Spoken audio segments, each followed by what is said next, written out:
আজকে আমি তোমাদের সাথে স্পোকেন ইংলিশের জন্য আরেকটি গুরুত্বপূর্ণ ক্লাস শেয়ার করব। যখন এই ধরনের বাংলা কথা বলি যে আমি আশা করেছিলাম তুমি আসবে, সে আশা করেছিল তুমি তাকে বিয়ে করবে, অথবা আমি আশা করেছিলাম সে আমাকে সাহায্য করবে, যখন এই ধরনের কথা বলবো সেই ক্ষেত্রে এই সেন্টেন্সটি ফলো করব, তাহলে হবে। এখন যদি বলি যে আমি আশা করেছিলাম তুমি আসবে, I had hoped that you would come. এই সেন্টেন্সটি যদি ফলো করতে পারি তাহলে হবে। যে আশা করেছিল তাকে বলবো শুরুতে, তারপরে বলবো কি হ্যাড হপড দ্যাট, তারপরে যেই সেন্টেন্সটি বলবো শুরুতে দিব সাবজেক্ট, সবার সাথে হবে কি উড। এখানে সকল সাবজেক্টের সাথে হবে কি হ্যাড হপড দ্যাট, আর এখানে সকল সাবজেক্টের পরে বলবো উড, তারপর ভার্বের প্রেজেন্ট রূপ, তাহলেই হবে। আর এখানে হবে ভার্বের ফার্স্ট পার্টিসিপাল রূপটা হপড। ওকে,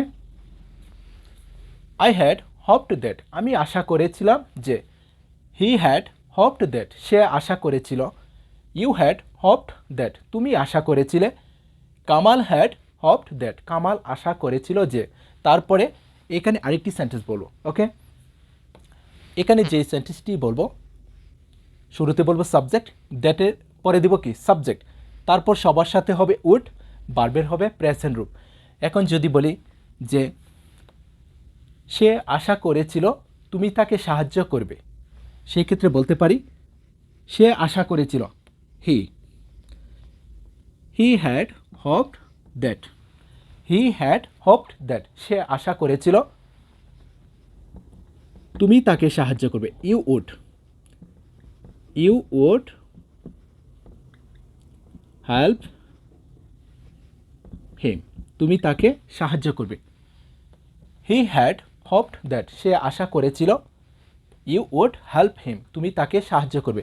অথবা বলতে পারি যে সে আশা করেছিল যে আমি তাকে বিয়ে করব, সেই ক্ষেত্রে বলতে পারি she had hoped that I would marry her, সে আশা করেছিল আমি তাকে বিয়ে করব। ওকে, খুব সহজ।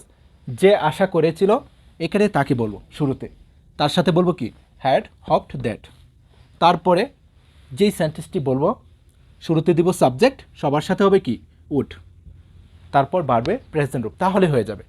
এই তিনটি সেন্টেন্স যদি ফলো করতে পারি আশা করি আজকের পর থেকে সহজে ইংলিশটা বলতে পারবো। যদি ক্লাসটি ভালো লাগে অবশ্যই শেয়ার করে দিই। ওকে, বেস্ট অফ লাক।